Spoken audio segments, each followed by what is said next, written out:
नमस्ते दोस्तों, कैसे हैं आप। स्वागत है आपका मेरे चैनल सुरुचि भारतीय में। एक बार फिर मैं आपके सामने आई हूँ आपके बच्चों के एग्ज़ाम से रिलेटेड ही एक वीडियो लेके। एक छोटा सा वीडियो बना रही हूँ ताकि बच्चों की हेल्प हो सके। आज ही मुझे मेरे बच्चे के साथ एक एक्सपीरियंस आया, इसलिए मैंने सोचा कि ये शायद सभी को एक्सपीरियंस हो सकता है, तो एग्ज़ाम के वक्त ये मुश्किल ना आए, इसलिए मैंने आज ही ये वीडियो बनाने का सोचा। और आप ये भी वीडियो अगर अपने बच्चों को दिखाएंगे और उनको अच्छे से समझा देंगे तो उनकी एग्ज़ाम एकदम अच्छे से हो जाएगी। मैंने ये छोटे बच्चों के हिसाब से थोड़ा वीडियो बनाया है, लेकिन हो सकता है कि बड़ों के भी काम आ जाए, तो वो आपको डिसाइड करना है कि बड़ों के भी ये काम आएगा कि नहीं, तो आप लोग उसको यूज़ कर सकते हैं। तो चलिए शुरू करते हैं। सबसे पहला पॉइंट, अगर बच्चा एग्ज़ाम के लिए जा रहा है तो घर में से उसे किसी बैड मूड के साथ मत भेजिए, उसे गुस्सा मत कीजिए उसके ऊपर, और कोई घर में चिड़चिड़ नहीं होनी चाहिए। उसको फ्रेश मूड के साथ भेजिए, ऑल द बेस्ट बोल के भेजिए, और उसे सब कुछ आता है ये बता के उसको भेजिए, टेंशन के साथ मत भेजिए। दूसरी चीज़ ये कि एग्ज़ाम के लिए जाते वक्त बच्चे के पास उसके स्टेशनरी पाउच में या बॉक्स में उसको एग्ज़ाम के लिए जो भी चीज़ें लगने वाली है वो सारी चीज़ें पहले से होनी चाहिए। वो चेक करके एक चेकलिस्ट बना ले, सब कुछ चेक करके ही उसको भेजे। उसमें कम से कम अगर पेंसिल से वो लिखने वाला है तो 3 पेंसिल अच्छे से शार्प की हुई, और पेन से लिखने वाले तो अच्छे क्वालिटी की राइटिंग वाले अच्छे 3 पेन उसमें होने चाहिए जो अच्छे से चालू है, अच्छे से चल रहे हैं। 3 इसलिए बोल रही हूँ क्योंकि एक तो आपको खुद के लिए चाहिए एक्स्ट्रा, अगर कुछ गड़बड़ होती है तो दूसरा पेन, और तीसरा इसलिए एक्स्ट्रा रखिए ताकि आप किसी और को ज़रूरत पड़े तो उसकी मदद भी कर सकें। तो बच्चे को वो भी एक चीज़ उसमें से आपको सिखानी मिलेगी कि आपको शेयरिंग भी करना है, बच्चों को दूसरे की केयर भी हो जाएगी इसमें और शेयर भी हो जाएगा। तो ये दोनों चीज़ें वो कर सकता है, तो ये आप उसको बताइए। और तीसरी चीज़ ये कि जब भी आपकी एग्ज़ाम है तो एग्ज़ाम सेंटर पे या स्कूल में एग्ज़ाम है तो आपको 30 मिनट पहले, आधा घंटा पहले तो कम से कम वहाँ पे सेंटर पे पहुँचना ज़रूरी है। आपकी सीट कहाँ है आपको चेक कर लेना है, और वहाँ पे फिर आपको जाके बैठना है।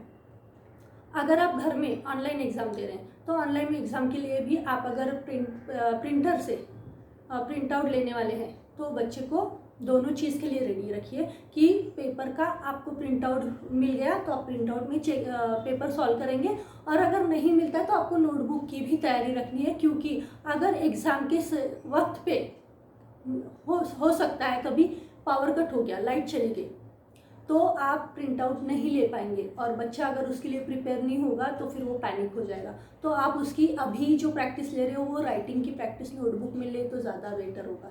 तो ये दोनों चीज़ों के लिए आपको प्रिपेयर रहना है कि प्रिंट आउट या नोटबुक दोनों में आप ये कर सकें। तीसरा चीज़ ये कि आपने अगर एग्ज़ाम पेपर आपका शुरू हो गया है तो शुरू होने के बाद में जैसे पेपर हाथ में आता है, पहला क्वेश्चन देखा कि बच्चे का लिखना शुरू, अरे ये बहुत इजी पेपर है मैं तो फटाफट खत्म करूंगा, तो ऐसा उसे कहिए कि ऐसा नहीं करना है। सबसे पहले आपको 5 मिनट से 5 मिनट देना है और पूरा क्वेश्चन पेपर चेक कर लेना है कि क्या क्या क्वेश्चन है, कितने क्वेश्चन है। और फिर क्या होता है, क्योंकि लास्ट में बच्चा शुरू तो कर देता है और फिर पीछे देखता ही नहीं है, और लास्ट में पता चलता है अरे बाप रे इतना लेंदी पेपर था, अब तो मेरे पास टाइम नहीं बचा, अब मैं क्या करूँ। तो आपको ऐसा नहीं करना है, आपको पहले ही 5 मिनट में चेक कर लेना है कि पेपर कितना लेंदी है, इसमें से कितने क्वेश्चन बिल्कुल ईजी आपको एकदम फटाफट आ जाएंगे, और कुछ एक आध दो क्वेश्चन कुछ हार्ड है तो उसमें कितना एक्स्ट्रा टाइम आपको लगने वाला है वो आप पहले से डिसाइड कर लेंगे, तो आपको वो टाइम मैनेज करने के लिए बहुत ईजी हो जाएगा। उसके बाद जब आप क्वेश्चन लिखना शुरू करते हैं तो हर क्वेश्चन का क्वेश्चन नंबर आप प्रॉपर से डालें। छोटे बच्चों के लिए मैं बता रही हूँ, ये बड़ों के साथ भी कभी कभी हो जाती है गलती, छोटों के लिए तो मैं बता रही हूँ खास करके कि आप क्वेश्चन नंबर ठीक से डालें और फिर आंसर लिखें। क्योंकि अगर बीच में एक आध क्वेश्चन आपको नहीं आ रहा है और आपने वो स्किप करके लास्ट में लिखना है तो फिर वो क्वेश्चन नंबर के ऊपर ही आपकी टीचर भी कंफ्यूज नहीं होंगी और आपको अच्छे से मार्क दे पाएगी कि क्वेश्चन नंबर जो है उसी का आंसर वहाँ पे लिखा हुआ है। तो इस तरह से अगर आप पेपर सॉल्व करेंगे तो टीचर को वो चेक करने में भी ईजी जाएगा। तो ये हो गया पॉइंट 1।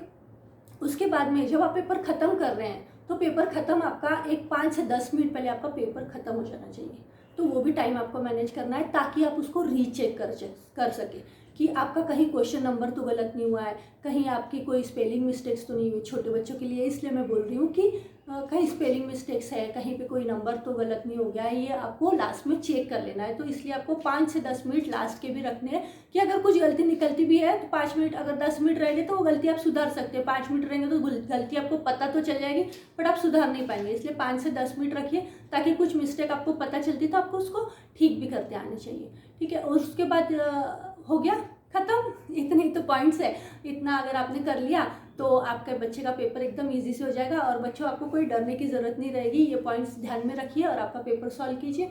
ऑल द बेस्ट, मिलते जल्दी, तब तक के लिए जय हिंद, जय भारत।